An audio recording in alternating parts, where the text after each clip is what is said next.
All right, welcome to our Fight Game Media recap for AEW's Double or Nothing. So joining me is Parker Klyn and Paul Fontaine. They co-host the Dynamite Show on our Patreon network. Welcome, fellas. How's it going?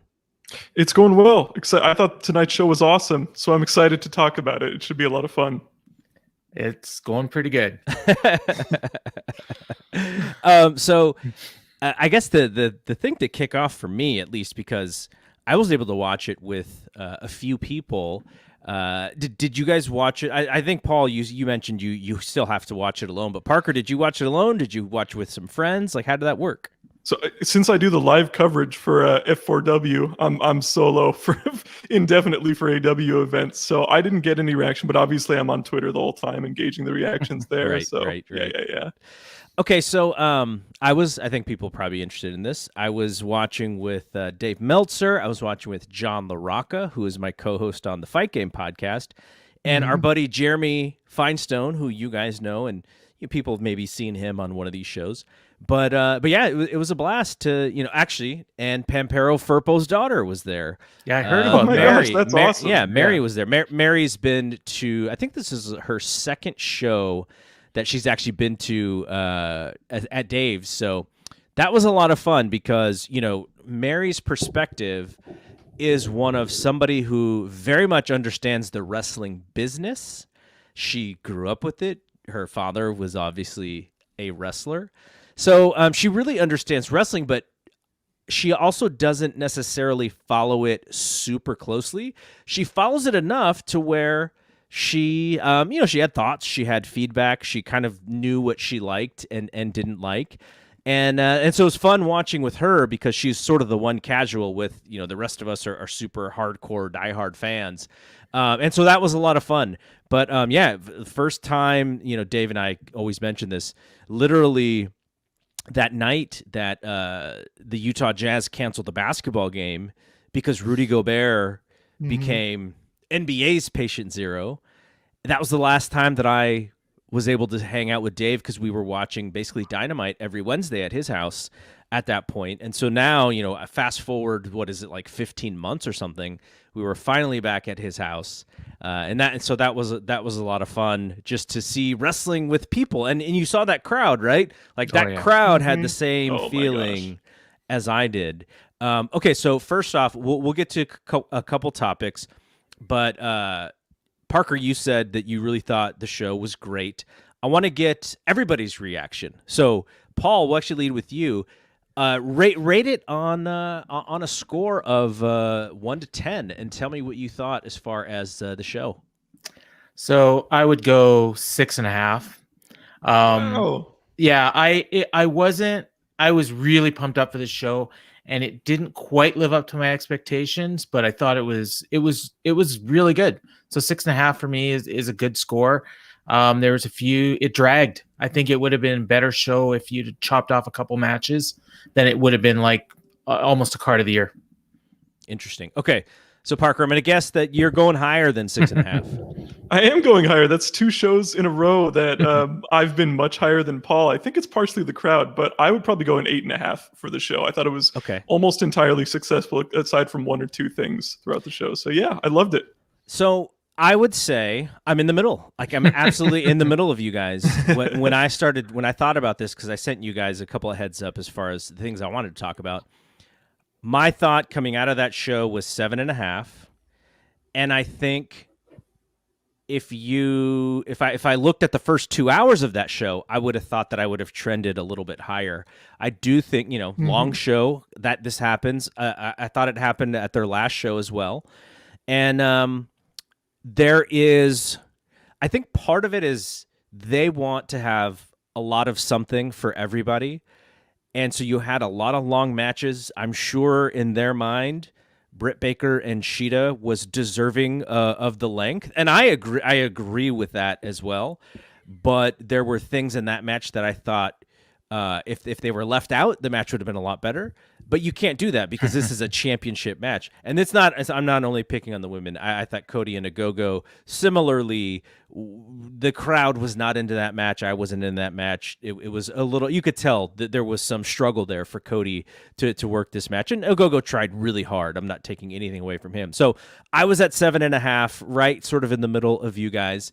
But yeah, let's get going. So we have a few people who are hanging out with us. Really appreciate you all. If you have some comments and it sort of fits what we're talking about, throw it on. So just like this, Jeremy, who was watching with me, he's at a 7, so kind of in the middle of all of us as well.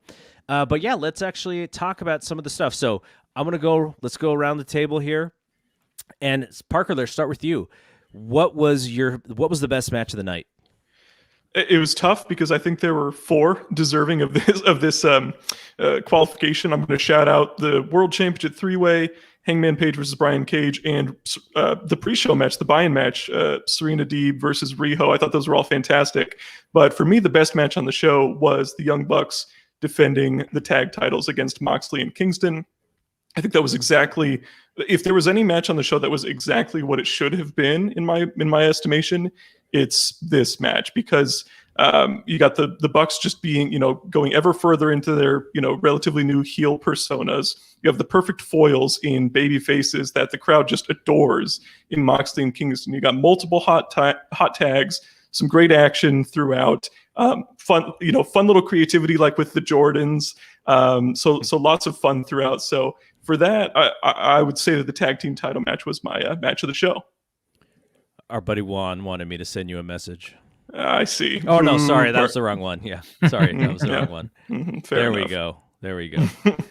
By the way, I literally walked in the door and 2 minutes later sent these guys an invite. So I'm rushing. Cool. I'm not. I'll get on my game. Don't worry about it. Okay. So, Paul, would you agree with Parker? It's hard to disagree with what he said, and I had a hard time with this as well. I would put like 3 matches like right at the same level if I'm giving like a score. So it would be the tag match, and it would be the pre-show match, and it would probably be the Hangman match that you mentioned. So I'm going to go with the pre-show match. I thought that this over delivered. Like, I was expecting a good match and I got a great match. Serena was so good. Like, she figured out that she had to be the heel, and I think she made some adjustments to what she normally does. And Riho is like the best baby face like in the world. It's so easy to get behind her. And it was like the ending was vicious. It was long, but it wasn't too long. I mean, it was and it outshone the women's title match, unfortunately. And I had made the point, like, if I was actually and I just said that's the best match, but if I, in retrospect, had to book the show, I would have put that match on Dynamite, either this week or next week. And I would have had the Casino Battle Royal in the pre-show. And then, maybe had like a 3 hour, 15-minute show. And it would have been like an awesome show. But and I'm not disagreeing with you, but I'm going to counter what you just said, which is if you put that on Dynamite, you got to run it through a commercial. True. It's probably going to be maybe a little bit shorter because, and so I agree with you. I thought it was really good, and I forgot who it was. Somebody, I want to say it was Alan 4L, and if people who know me know that I really appreciate Alan's feedback and insight. I think he said it was like, I'm not even going to say it was something that had to do with one of his favorite matches, since the year or something. And so I was like, wow, that is really strong praise from someone who watches a lot of wrestling. If I could improve one thing in that match, and it's such a small thing, but I think when it comes to Serena's character, which is now for 2 matches in a row, super aggressive, hard hitting, her facial expressions, definitely a little bit of a change from what we'd seen from her, which was also really good. Riho's strikes, her punches, her forearms, and her kicks were so light in comparison. And so I'm watching Serena Deeb sell this stuff, and I'm like, okay, if there's one thing you want to complain, that would be the thing to complain about. But Riho is a great baby face. She's so fantastic. Serena was so aggressive. She was so fast. That was a great match. I'm gonna lean with Parker too. That is my favorite match. But it's not, to me, it's not without fault, because there is an argument that maybe it went a couple of minutes too long, and I'm just going solely by the crowd. That crowd was on fire for 90% of the match, and then maybe at the end when they kind of I think they had hit a peak, and then the paradigm shift. And then they went a couple of minutes after that, and then I think the crowd was kind of exhausted. And look, they also didn't really want to see Moxley and Kingston lose. So knowing that was the finish, knowing that Moxley's your strongest babyface, you got to do something to beat him, and bonking him on the head with the can was probably not going to be it. But consistency, like putting that match on second, was a very interesting choice, right? Because if you put that match, let's say you flip some of the matches around, and maybe the Sting match goes on second, and this match goes in the semi-main spot, or maybe right before the title match, the crowd may not have reacted the same way. I think some of this is our gigantic star here, Jon Moxley, and this guy we haven't even had a chance to cheer for, in Eddie Kingston. And I think that made a whole lot of difference. And look, the Bucks are, the Bucks, they love the Bucks too, even though it's in this wink wink fashion. They're heels, but we still love them. So that was such a great mix of guys. I thought that was the best crowd reaction, that you could ever get. And so I thought it was actually pretty brilliant to put there. But there are some people who are like, yeah, but it was the best match, so you should have saved it for later in the card. And I understand that too. The Bucks are getting better every single match as heels. It's real heel heat that they're getting, and I love it. It's very Reseda PWG style. Like I don't know if you guys have ever gone back or were in attendance for old PWG shows or anything, but they have some of the loudest heel heat I've ever heard, per audience, per audience size, something like that. So to rekindle that in front of a national audience, I feel like is great. So yeah, I completely agree. It was a great match. All right. I apologize to Red Leaf Retrocast. It's a small criticism, very small, because that was good. And we're getting a lot of this as well, which is that Deeb is amazing. And Matthew, I agree with you 100%. The Sasha argument is going to be an argument because I think right around WrestleMania time, Sasha was so hot, and now you have Deeb. Who's just been so tremendous of late. Okay, so let's actually talk about the flip side of that, which is what was the worst match. And I would say this show, you may not have loved every match. I can honestly say there were only 2 matches that I actually disliked. And I wonder if we are going to agree or not. But go ahead, Parker. I think we will. The 2 that I didn't enjoy as much were Cody and Ogogo, mostly just because of the story. I actually thought the match itself was just fine considering Ogogo's experience level. But even more than that was the women's title match, Shida versus Britt Baker. Baker obviously winning the title for the first time. I am of the opinion, we've talked about this on the Dynamite Show, Paul. I'm lower than Baker on anybody else. I don't see her as this massive superstar like a lot of people do. A lot of it comes down to her wrestling because I'm a huge in-ring person, but just so much of this match didn't come together. And then it was compounded even worse. So we had the tired crowd, we had a long match, and then we got Rebel stuff, which is just bottom of the Parker hates Rebel. Well, the Rebel thing didn't even make any sense, right? It was just there to have a spot. It didn't play into anything. Yeah, it was I think it does play into something that we're going to see over the next couple weeks. But well, like a babyface turn, get rid of Rebel. But so for those reasons, I was super disappointed in that. I'm of the opinion that AEW might have a lesser roster in terms of sheer talent than, say, WWE, but they have, for the most part, booked them much better, in my opinion. But over the last couple months, I really haven't seen that as much. And so I'm hoping that we get some consistent stuff. When you have great talents like Beeb and Riho on the roster, we need to start seeing those people week in and week out, and maybe less of a showcase on people who aren't quite ready. I will say my last thought, I much prefer, even if the match didn't come together all the way I wanted it to, I would much rather have a wrestler go out there and like sink or swim than like Baker, than don't give them a chance at all, like some other promotions might. So I appreciate that at the very least. So I want to follow up with what you just said, because I agree with you. John LaRocca and I were having this discussion during the show, which was, he was saying, why don't we take out some of this stuff? And then I was saying, this is a women's world title match. You cannot book it like 2010 WWE Divas match, right? You have to give them opportunity to do what they want to do. Now, I'm assuming Kenny Omega had some influence in this match, and I'm sure in Kenny Omega's head, a lot of the stuff that all three of them put together was putting it together without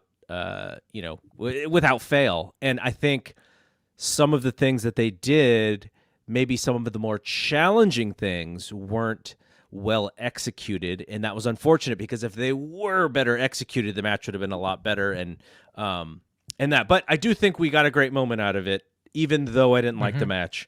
But Paul, what did you think was the worst match? So for me, it definitely wasn't that match. I actually liked that match. I thought it definitely could have been better. I didn't like the interference spot, and there was a few clunky issues. But for me, it was actually Miro and Lance Archer. I wasn't into it at all. Like, I didn't care. I just thought it didn't belong on the show. Like, another one that I would have taken off in retrospect. I honestly don't even remember it. Like, it's like the result was a foregone conclusion, and I mean, Rusev, Miro looked great, which he should have. Just wasn't really my cup of tea. Okay, so Andy from our Facebook group, he definitely agrees with you that it was like to me, it's such an interesting thing, because I saw that match as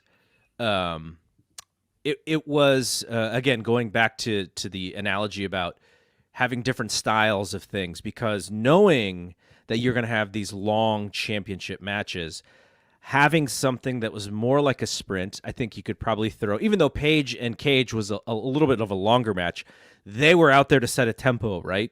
And so then you have, these longer matches, and then you come back with Miro and Archer, and that was going to be another one where it's like, okay, this is not going to be that long. They're going to hit the hell out of each other. I could have done without the Jake thing. I could do without every Jake thing at this moment. Even on the Ultimate Warrior Dark Side of the Ring, we didn't need Jake on that either. But I kind of liked the tempo change of Miro and Archer. But look, Archer is not the best booked guy in the company. He's got the great size. He looks awesome, but every time he's got an important match, he loses.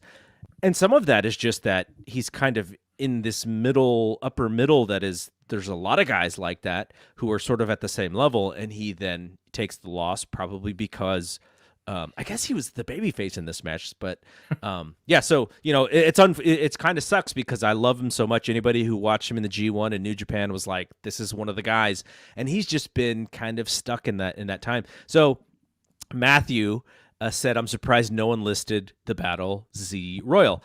And so when Dave Meltzer asked me the same question, he's like, what's the worst match of the show? My first thought was Shida and Baker, and my second thought was the Battle Royal. And then he goes, what about Cody? And I go, oh yeah, I almost forgot that match even happened. And that was probably the worst match. But the thing that I had a problem with the Battle Royal is that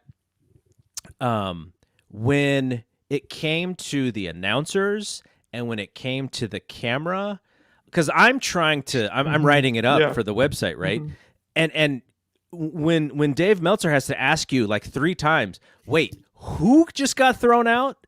Who threw him out? And then the announcers are asking the same question. There's a problem. Like, either give it time or let's figure out the camera situation so that we have the camera on the guy who's going out correctly. I mean, the time frame in between decks or suits is pretty fast, right? So these guys who are in the ring, they don't really have a lot of time to establish what they're doing. And I don't know if Christian was hurt or not, but I think I can share this. I won't share I shared it in our group, but I will leave the name out. But Meltzer told us that somebody texted him that said, I don't think Christian is outworking anyone in this match. And because he was laying down in the corner the whole time. So, but what this match did have that I don't think I got out of the Cody and a Go-Go match is it had a moment, right? It had Jungle Boy beating Christian at the end, and that crowd reacting to him, and that crowd reacting to his entrance. So you had that, and that's why I thought it was okay. It was better than Cody and a Go-Go for me. I know that I was very down on the Cody and a Go-Go lead up. Now, I think there was a question of like who should win this match, and my thought always was if you book this feud better, a Go-Go gets something out of it, but Cody as the babyface on Memorial Day weekend with the American Dream name, with the neck tattoo, he was clearly positioned in a way that he couldn't lose this match. Yeah. And so I got that, and now what do we do? And what we did is we tried to have a long-ish match with a very young, not young in person, but young in ring experience match. Green. And Cody is not, Cody tried really hard, but the match that they put together probably didn't, it's again, in his head, the match went a little bit better than it did in the ring. But I don't blame either of the guys as far as the work. It's just that this feud didn't have what it needed to have that match, and Go-Go's not at the level where it will be, hopefully, very soon. So I thought that was the worst match, but as me, who was so critical of Cody's promo and of the whole genesis of this storyline, I actually give both of them the benefit of the doubt because they were in a really hard position. And look, you had some really great matches, right? Yeah, on this card. So for that match to be overshadowed, what it says is that the show was probably halfway decent. So yeah. Okay.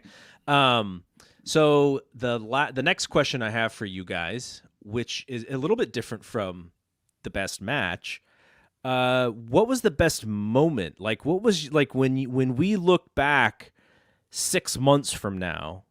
What is the thing that you're going to remember most from this show? And Parker, you can go ahead. Yeah, some honorable mentions for this one would be the debuts of Mark Henry and Leo Rush, both of which I think are big pickups for AEW, especially if Rush sticks around, like I assume he will.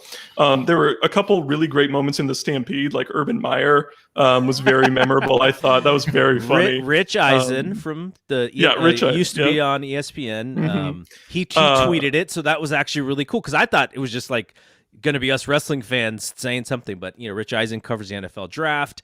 That was big, so he tweeted. I like big that. News, yeah. And then I laughed out loud at Spears being the chairman. Like I thought that was so funny that I don't really laugh at wrestling all that often, except when it's bad. But for me, the top moment that I'm going to remember is the buy-in. I'm going to remember just seeing the bright, the sun in the sky, and Riho and Serena Deeb, who are very good wrestlers but aren't huge stars or anything like that, coming out there to this insanely hot crowd in a completely cold match that was just put together, right? And tearing the house down to, really ring in the fact that crowds are back. And we're going to get reactions like this. And I'm the type of person who, when I watch wrestling, I live and die with what the crowd are doing. And so for that, I was like, oh my gosh, like these two saved wrestling. They brought it back. It was the best. So I was very happy about just sort of ringing in the crowds to come back to wrestling. So lots of good moments on the show, but Riho and Serena Deeb stand out to me. And to Tony's credit, that was a really and it didn't even open the show, right? It's the buy-in, so it didn't actually open the show. Paige and Brian Cage did, but if you were in that crowd, or if you are a hardcore fan, you're gonna watch that buy-in show no matter what. Like, that's part of the show for you. And so to open with something that on paper looked like it was gonna be really fun. And I think they even outdid what the expectation was. Like, when you outdo the expectation on the first match of the show, like, that really sets a high bar, and it sets a pace for that crowd. And that crowd reacted, and I think it set up, like, that first half of the show, the crowd was so fired up, and that's something that, yeah, I agree, very memorable. All right, Paul, what about you? So I'll agree with most of what Parker said. There's with one glaring exception we'll get to later. But I will add that my favorite moment was Jungle Boy. Just everything about him. What was happening to me, like, okay, so when you were talking about the worst match, like, I mean, I was convinced that the Battle Royal was the worst match. All that nonsense with Hardy and the Hardy family office and private party out there, and like, I don't even know what they were wearing, but it wasn't their wrestling gear. and just it was setting up Christian was going to win.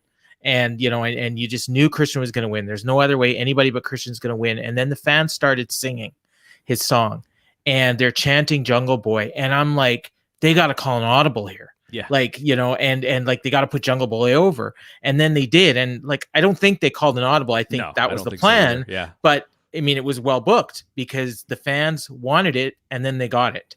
And Jungle Boy, he's come so close so many times, and you just assumed this was going to be another one of those times. And he is going to have a fantastic match with Kenny Omega.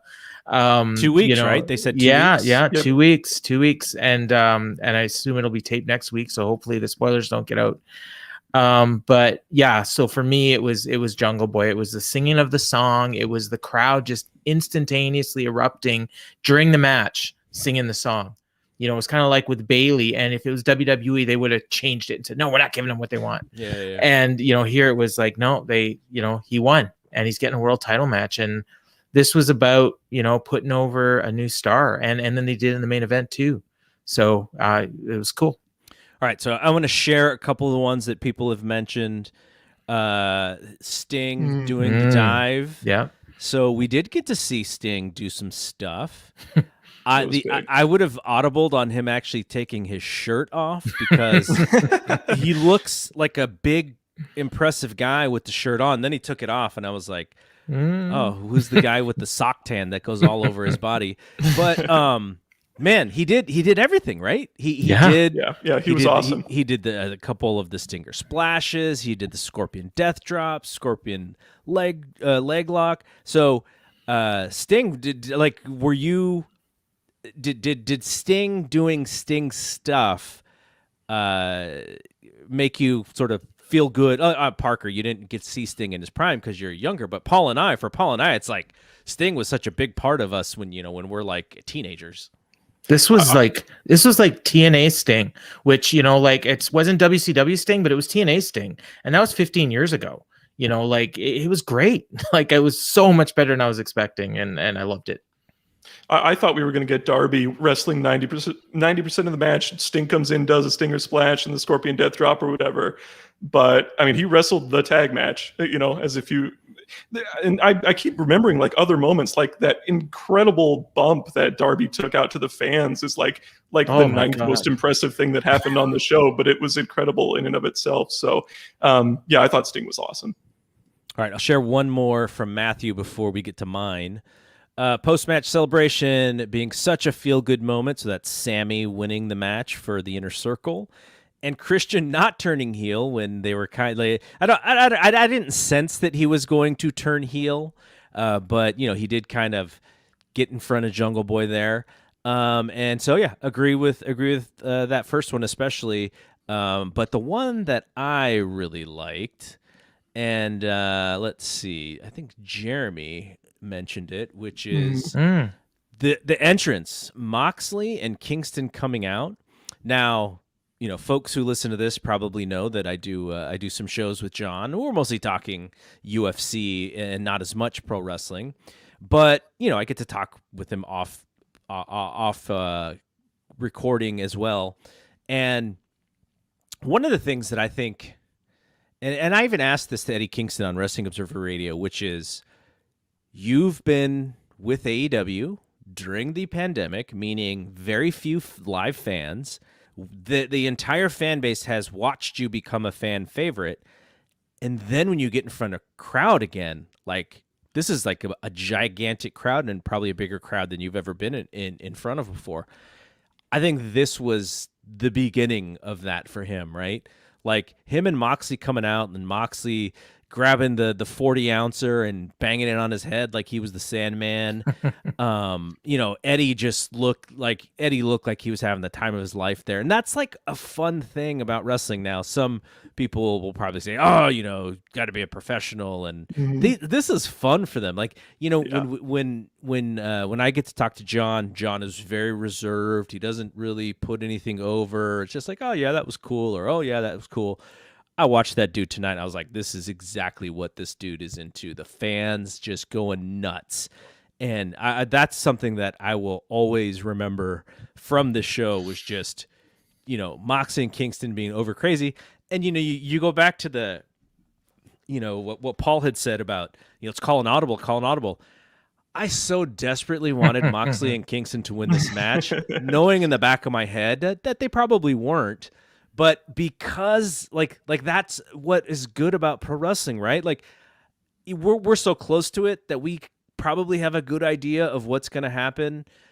And still, I was so sucked into this match going like, oh, I just so desperately hope that they're going to win. And they didn't win. So be it. But that's, to me, is pro wrestling and really good pro wrestling. So Matthew had a similar one as well. Okay, cool. So now let's talk about maybe the things that didn't work as well on a show that I think we all agree was entertaining, but there were things that maybe didn't work as well. Parker, is there something that you thought like, wow, like I was really excited for this and it just didn't work as well as I thought, in the execution of it all? Yeah, we've talked about a couple, like just the baffling Cody feud, and then Britt Baker's like continuing to be associated with Rebel. It just doesn't like there's things that AEW does sometimes that I'm like, there's an opportunity cost doing it. Like you can actually detract even if you're doing something. But for me, what I think fits the criteria for this question is the layout of the world title match, the three-way. I thought the match was awesome. I thought the match was fantastic, and everybody in the match was fantastic. I hate the no disqualification WWE three-way rule set, because it's like, why not just do a hardcore match then if that's going to be the case? Like it's just stupid. It doesn't make any sort of sense even in like twisted pro wrestling logic. And then like some of the near falls were really good. Like Callis pulling the referee out of the ring is a really good near fall. And a lot of the stuff with Cassidy was really good. And then Pac hitting the Black Arrow was an awesome near fall. Like it, people were thinking, oh, we could get a title change here. But just the overbooking stuff and the new referee and all that type of stuff, it's like, okay, Omega retained and everything up to it, that those final minutes were really good. But I'm just like, this isn't why I like Kenny Omega as a wrestler. I like Kenny Omega because he's probably like maybe the best wrestler in the world. And it's not Jim why Ross thinks so. Yeah, yeah, exactly. Should we rehash Randy Orton? No. But he had to make that comment tonight. So that's my thought. Is just, I get the idea is that you have a heel champion with a heel stable who does heel things. It's what you do, but it's just not what I like, especially out of Kenny Omega specifically. So, yeah.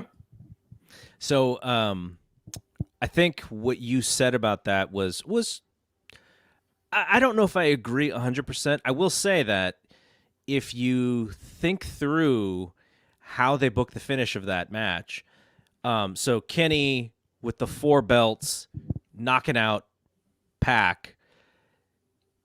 That doesn't even play into the finish. Mm-hmm. So we have this moment where, I guess it's showing him being, we're just overdoing it with him being this, multiple champion.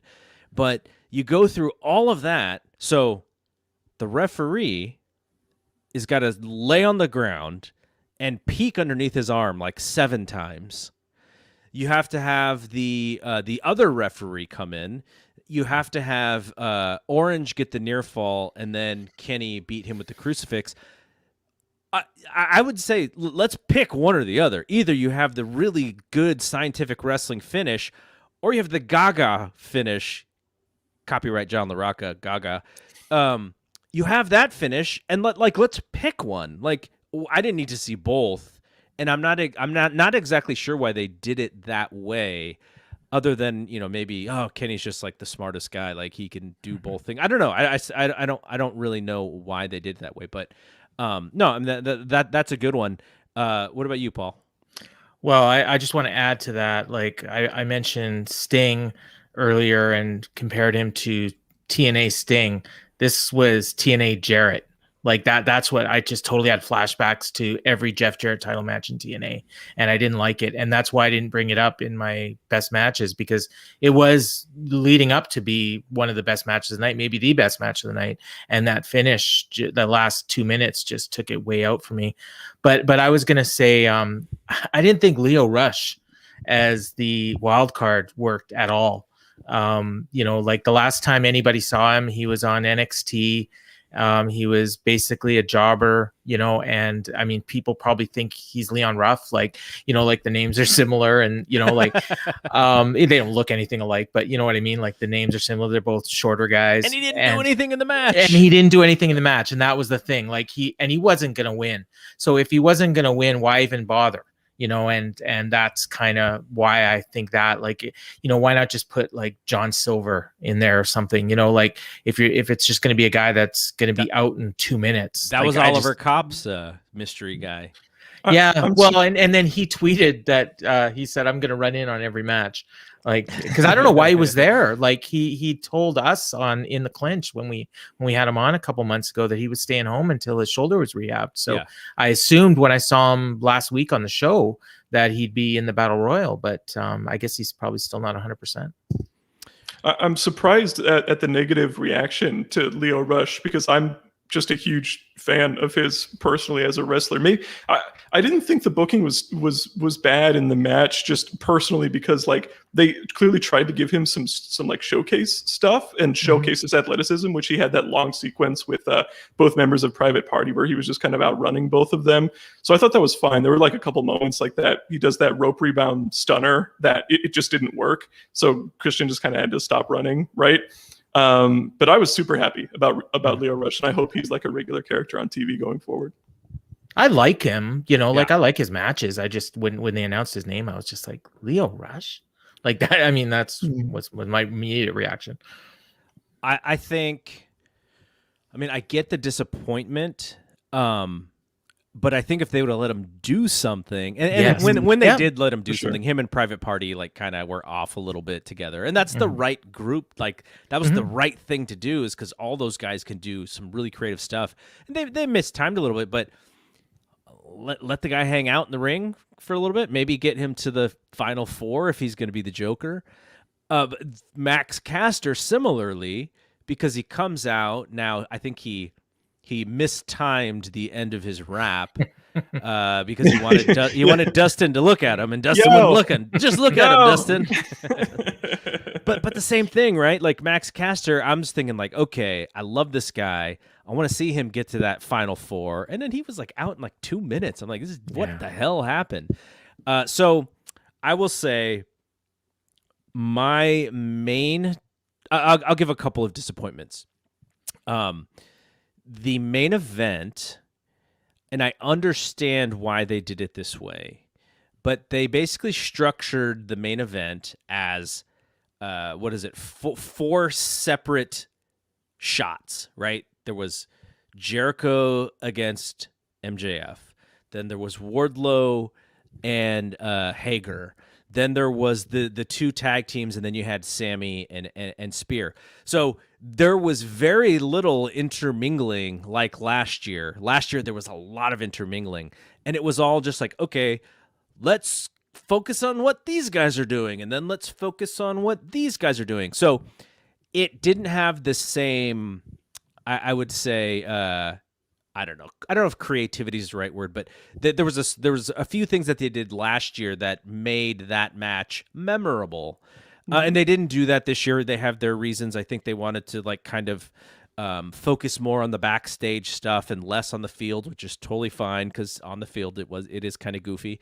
But at the same time, what it did was it made you think as a fan, when you're watching Jericho and MJF fight for 5 minutes, you're thinking like, oh, so does that mean Sammy and Sean Spears are just like rear chin lock? Are we Randy Orton chin locking with every other wrestler in this moment because they're doing that? So that was, I guess, one of the negatives. But in that match, I understand why they did it that way. And there was, there was some fun stuff in there. I know a lot of people thought it was really lame for at least the beginning. I know a lot of people thought it was way long.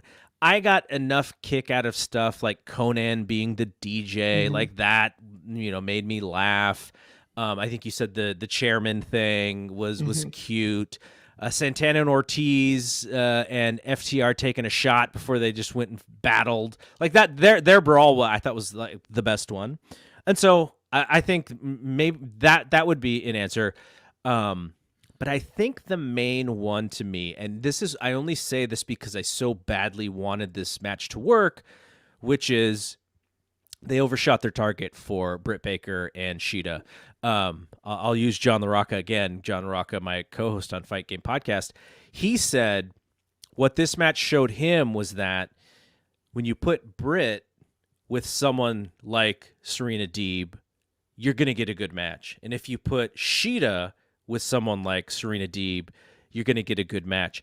But Shida and Britt together, not always going to get a good match. And then Dave mentioned like, oh, they had the good match the first time. He's like, yeah, they did have a good match the first time. Part of that was because of the blood, and that's what people remember from that match, right? So this match specifically, I think they had a big idea, and they were like, if this idea works, this is going to be such a great moment.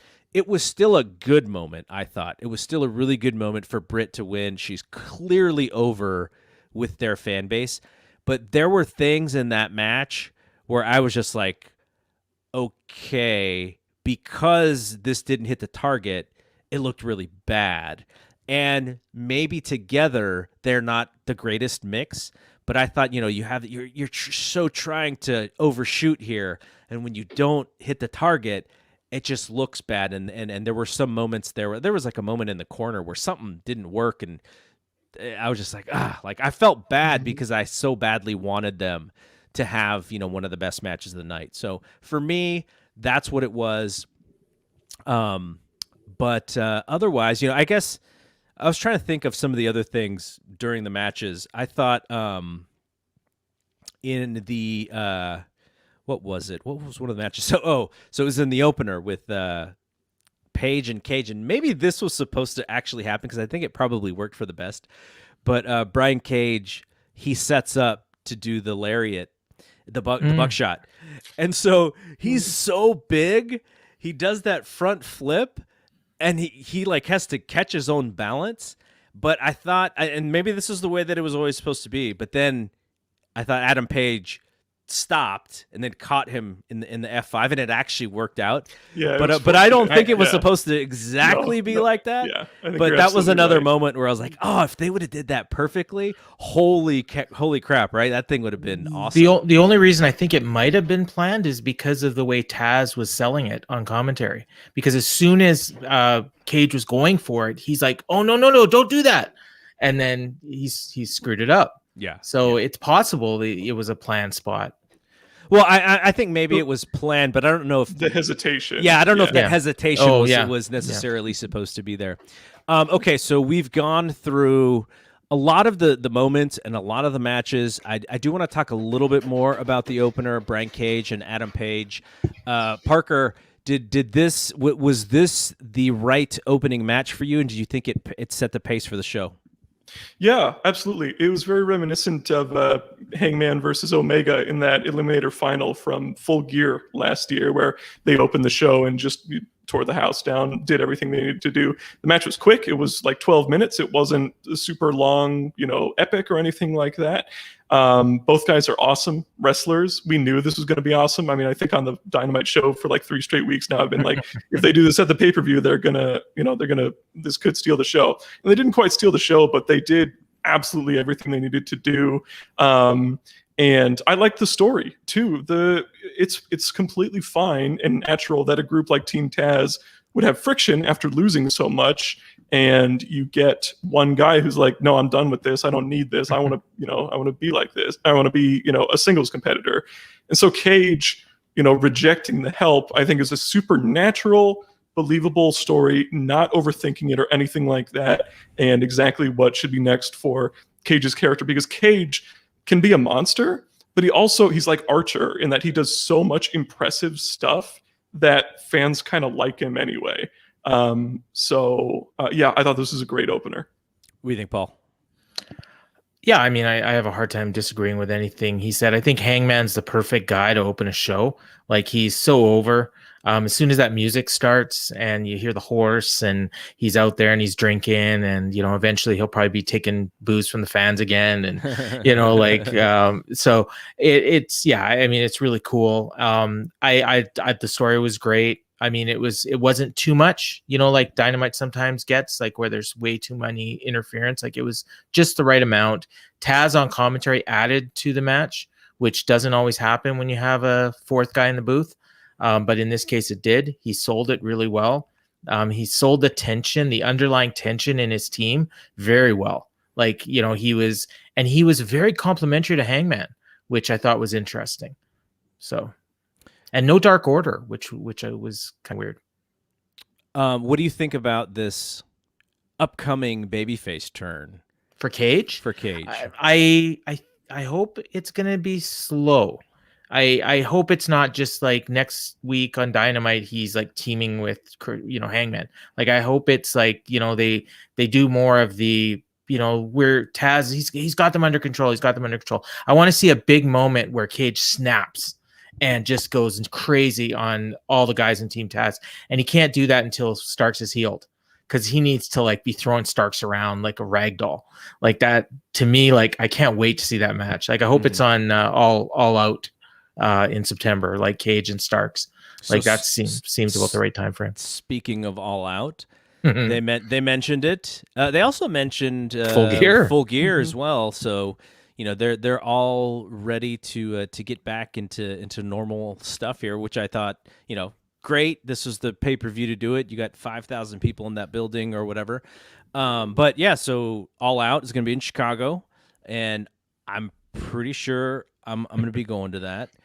Parker, what about you? Well, I cover the show, so it's hard to go to the show. However, if there's a way I can get enough advance, I'm absolutely going to the show because I live in the Chicago area, and I've never been to an AEW show. So I've never seen like anybody on AEW live except for like Lance Archer, who I saw at an indie show, and Brian Cage. So yeah, absolutely. And they didn't announce the specific venue.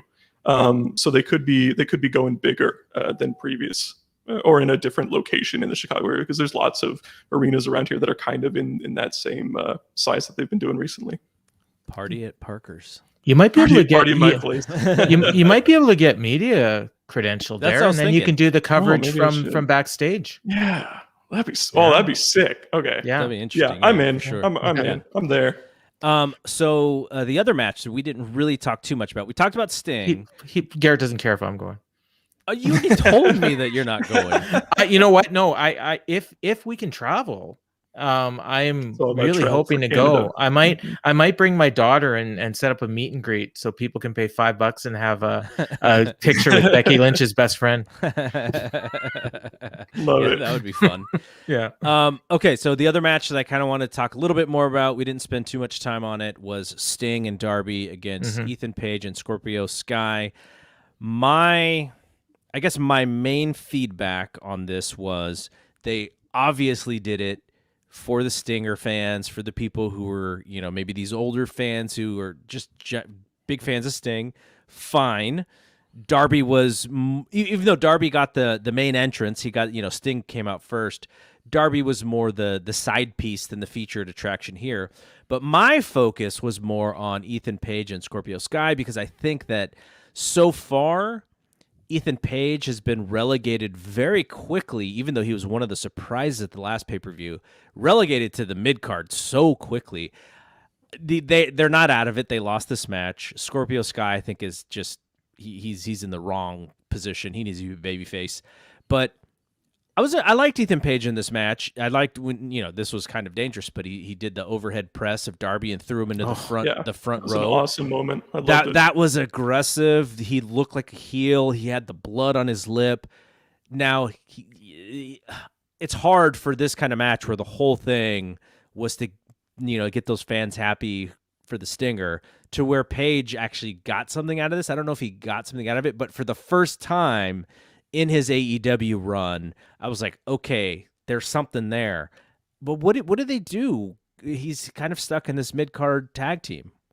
To me, I'm like, this sounds bad, and I don't mean it to, but I don't really care, if that makes sense, because, and I say that because, like, Sky and Page are good and they're talented, but they're like out of the top 40 in the roster for me, in terms of either, drawing power, potential, ceiling, whatever. They're just good, solid workers who can be in a high profile program if you need them to be, but they're not who you want to build the show around.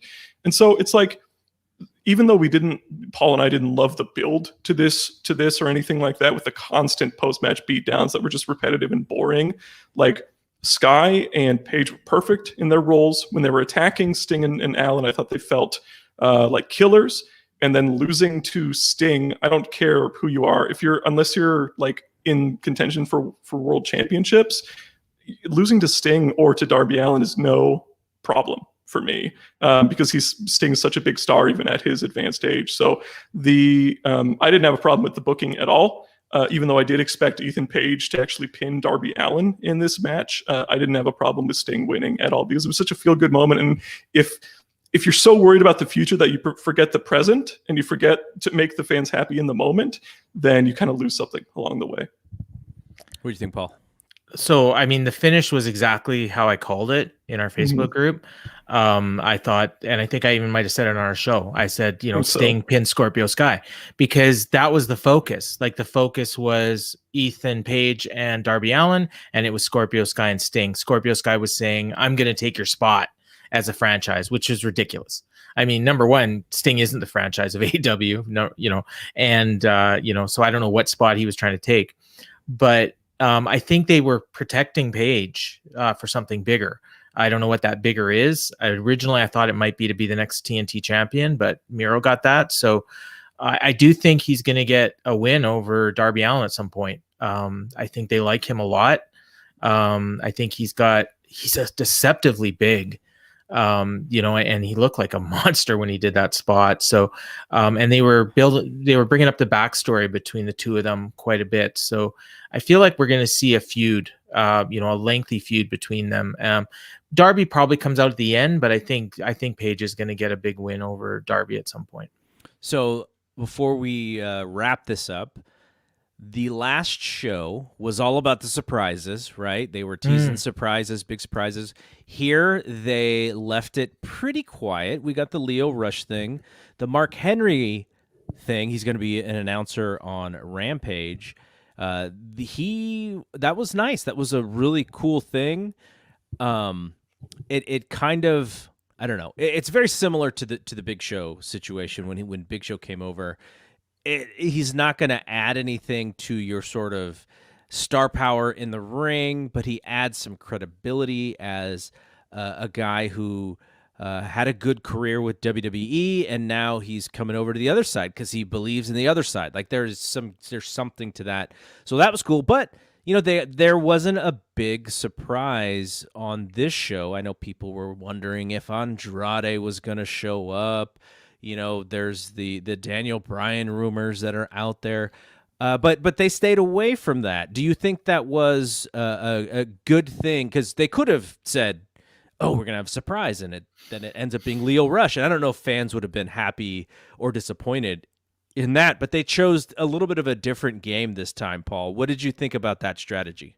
I'm glad you brought this up because I wanted to talk about it.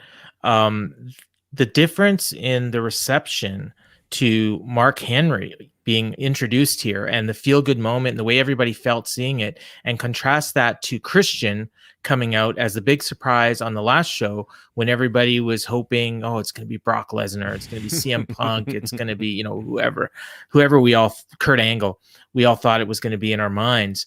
And it was Christian, whereas if they would have just said nothing, and then Christian just appears, like we would have been, holy crap, but because we thought it was going to be Christian and then it was Christian, it was like, and we were hoping it might be better. And here you knew nothing, it was just out of the blue. And they said, oh, there's going to be a new analyst. And you're like, really? Who? And, and like, I was glued. I'm like, what are they talking about? And there's Mark Henry, like, wow. Like I was super shocked. But if they had told us ahead of time, oh, we're going to debut a legend, a Hall of Famer, a 20-year superstar, whatever, however they would have built him up. And then it was, oh, Mark Henry. Like that's how I would have reacted. So I think they learned from the Christian reaction and handled it differently this time. And it was for the better. So you had probably 5 seconds to decide who this secret analyst was going to be. Did you come up with one in your head who it could be? Like, did you do that math? Because my math for you was, does that mean Verk is coming to AEW? Not Verk, but Punk. I did think I actually thought Tom Phillips was who they were going to. Well, that thought did cross my mind, and I was like, no, like it's just there and gone. Yeah. But he's great. Like so, they could bring him in. Like in terms of the surprise, there's two ways to do surprises, right? You either do like surprise finishes where there's an upset or something like that, or you do a big surprise like new talent or big debut. For the surprise upsets, the victories, I think you do those on pay-per-view because those are exciting and you got your money's worth and you feel like you were part of a big moment. For the debuts, I think you do those on TV because then you create this idea that this TV is must watch. TV is must watch. You can't miss a television program because you might miss the debut of Daniel Bryan or CM Punk or something like that. And there's no way to like obviously it's a surprise, so there's no way to advertise it. Like you can sort of advertise a surprise finish to a match, if that makes sense. So I wasn't expecting any big surprise. Like I said, the Lio Rush thing was great. And the Mark Henry is like, it's like you said, Paul, it's like, creating low expectations and over delivering with Mark Henry versus creating sky high expectations with Christian and maybe not quite meeting those, especially considering the 2 or 3 months since that last pay-per-view. All right. So this person, Scott, very much agrees with you there. Okay. So let's wrap this thing up. You guys do a show on the network, the Dynamite Show every, I guess it literally comes out like 2 hours after Dynamite is over because Parker's writing for the Observer website, then he comes to our website and writes his review, and then you guys talk about it. So really good turnaround time. I'm always impressed when we get that show up before the West Coast feed finishes. And so you guys are come on every post Dynamite show. I think this week is also going to be Friday. So you guys put it up just on the other day on Friday, but generally Wednesdays. So that's on our first tier on the networks. If you go to patreon.com/Fight Game Media, that is in our $2.99 tier. So you get to hear Paul and Parker recap, and it's a shorter show because it's sort of like the immediate reaction. We try to keep it tight. We try to keep it between 30 and 35 minutes. So it's kind of like that. If you just watch Dynamite, and you're like, I have all these thoughts. It's a really good show to check out. And also, we are going to have. Now, this sort of makes it not evergreen, but on Monday, so tomorrow, in a few hours, we'll put up the Karate Kid 3 recap on the Karate Kid podcast. So Chris DePetrillo and myself, we review Karate Kid, and after that is the season 3 of Cobra Kai. That'll be probably in about a month. And so we're continuing the story of the Karate Kid movies and franchise. Any last words from either of you guys before we get out of here? This was a ton of fun. I can't wait to do it again, hopefully after the next pay-per-view, assuming I'm not locked at in backstage at All In. So, yeah, this was a ton of fun. Thanks, guys. Paul? Yeah, and I'm looking forward to being able to travel, to be able to see you guys in person. Hopefully September, May for sure, April, Dallas, WrestleMania for sure. So cool. Looking forward to it. Yeah, that's going to be a lot of fun. So to all the folks who were checking us out live, very much thank you for participating. I hope I was able to get enough of you on the screen there. I really appreciated all those comments. For the podcast audience, because this is also going to be in our podcast on our Patreon, patreon.com/FightGameMedia. Thanks for listening. Hope you enjoyed it. And we'll be back. You'll hear the Dynamite Show upcoming. And if you are a part of our Patreon, you'll hear me at least once a week with John the Rock as well. So for Parker, for Paul, I'm Double G. We'll see you when we see you. Peace out.